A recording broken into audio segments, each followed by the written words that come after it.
because we are going to move on to the Inter Miami duo. Two of them now are moving on. So far, I'm surprised we haven't heard the Suarez rumor either, because I know that's got to be coming. But Sergio Busquets and Jordi Alba have announced their retirement. But it's very interesting, this one, because I'm going to start with Jordi Alba. He just signed an extension a few months ago to 2027. And in just a couple months, he does a U-turn and announces retirement. If we start there, what do you think happened? Why did he change his mind? I mean, maybe there could have been some kind of injury behind the scenes. Maybe he could have just had additional conversations with people close to him.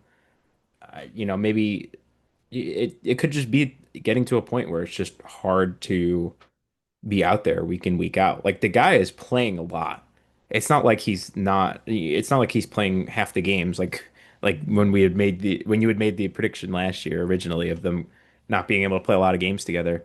The dude's been out there 29 appearances this season, 2,500 minutes just in the league.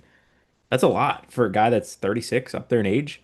And I feel like I mean, you can correct me if I'm wrong. I'm not claiming to be some tactical genius on how certain guys play on the field, but I feel like fullbacks, especially the way that Jordi Alba plays, this dude has got to be up and down the field all game long. Like the guy is moving a lot, I'm sure. Maybe not as much as midfielders, but he's constantly involved in the attack.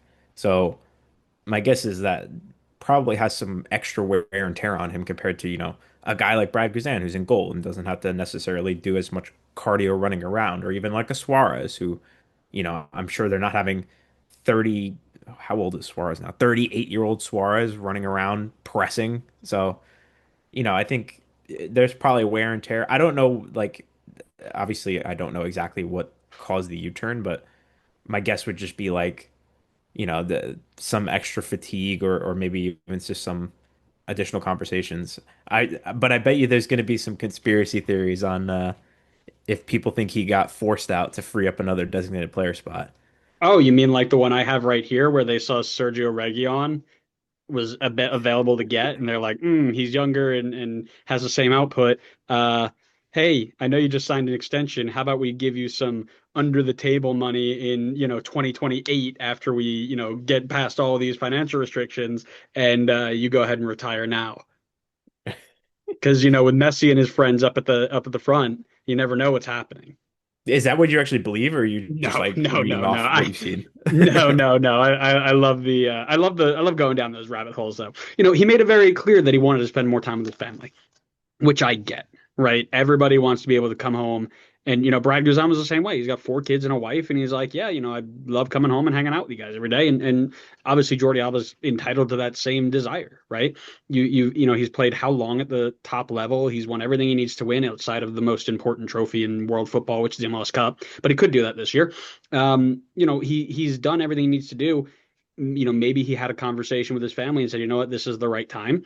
And to him, good for you, right? Good for you for putting that in front of the game and recognizing where you best fit, and just looking back at his time here at the end of the day, Jordi Alba, wasn't here long, but he may go down for quite a while as one of the best left backs in MLS history, right? You mentioned about his play style, his goals and assist contributions, obviously with Leo Messi and Luis Suarez, that obviously has a little bit to play into it, but they were unreal, right? And at the level he played at was super, super high. I think you have an argument for like prime Kai Wagner and prime Kamora Lawrence is like those guys who you think of like 1A and 1B at the left back all time slot. This guy, Jordi Alba, might end up being in that conversation, at the end of the year and may stay there for quite a while because just his instant impact was fantastic. Yeah, he's an interesting one because his defensive numbers are dreadful. Yeah, so is everybody else on Compared, Miami. yeah, fair. But compared to other fullbacks, his defensive numbers are horrible. But as soon as you get past like as soon as you move forward a little bit, he's the best attacking fullback in the league, Yep. unquestionably. And the dude's like practically 37 years old, so it really speaks to how talented he is.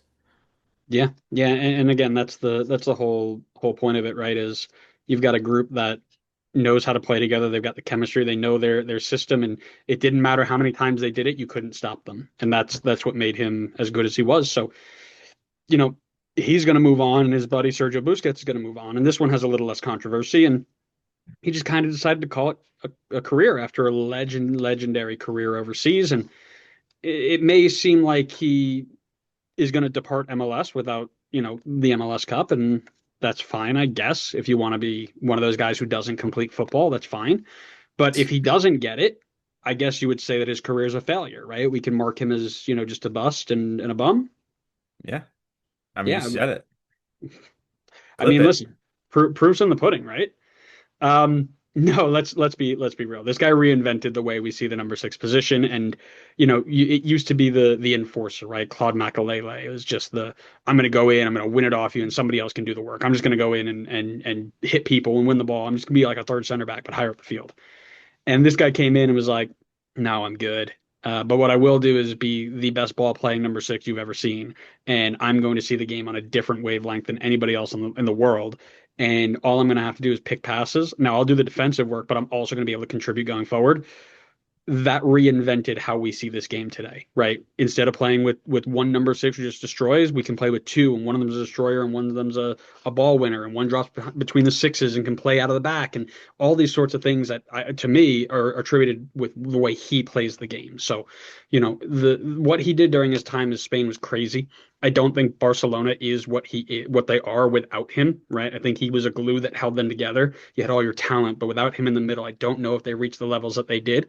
And because of that, he should get endless amounts of flowers, regardless of what ends up being his career in MLS. Being, he's got a Leagues Cup, he's got a Supporter Shield, like he's got a points record, he's got a good amount, and he's got a lot of games played. But regardless of if he can get the other trophy, the his career in and of itself is unbelievable. Oh yeah. No, 100%. I mean, he is, I mean, to avoid some controversy and just because I don't have the research to necessarily say this with my full chest, but he is one of the greatest number sixes in the history of the game, just unquestionably. And I think we're very lucky as a league to have been able to get to watch him play in our league.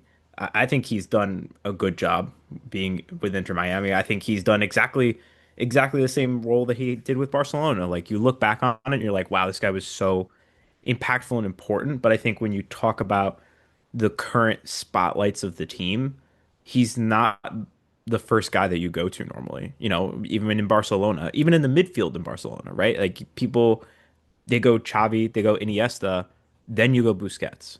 But it's like Busquets is probably you can make the argument he's the most important out of the three. And I think that's exactly the same thing with Miami too. It's a great you talk about Suarez, you talk about Messi, but like Busquets' role I think is very important. Like the dude is pushing 39. No, sorry, he just turned 37. Sorry. Um, but Damn.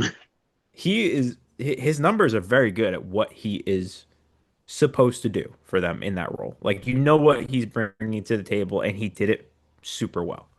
Um, so yeah, I think his legacy is again, you're not. It's not going to be one where like we just talked about Alba, and we're like, all right, he's probably the best attacking fullback to have ever played in the league.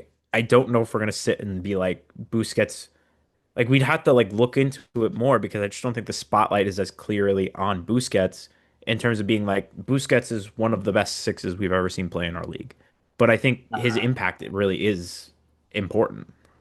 I would agree that his impact's important, but I think if we're lining up the sport, maybe we do a top 10 number six. Have we done top 10 sixes yet? I don't think we have we? I don't think so. That would be a nightmare with classifying Yeah, who's a six and who's not. it would be. It would be. But we did it for the tens, so no. If we lined up the top 10 number sixes in MLS, he might break the top 10. I don't think he gets anywhere near the top three. I don't think he Yeah, gets yeah. relatively close to the top five, right? And that's just because he played a different role in there, right? They didn't care about the old school role or the new school role. And MLS is a different beast, right? It's a different way to play the game, and he just didn't jump out as like, oh, this guy is the best we've ever seen, right? He doesn't reach Ozzy Alonso level, he doesn't reach Diego Chara level, he doesn't reach those sorts of levels. But man, he is outside of his career in MLS. I'm gonna miss watching him play. That's for sure. And we talk about the Miami special treatment and the retirement home and all this other stuff. but I'm really going to miss watching him and Alba play again because they were always so much fun to watch. And I appreciated the way that they played the game the right way and the way that we try to teach the game. And, outside of the entitlement that I felt that they felt they had going into games, right, where they would all get to crowd the referee and push them and do whatever they want, right? When the ball was on the ground and the game was being played, I really enjoyed that sort of stuff. And their physical abilities, right? You're talking about 37, 38, 39 years old, right? Those will be replaced, no doubt about it. But the technical and tactical skills are something we probably won't see in MLS for quite a long time, not with the way the salary cap is now. Yeah.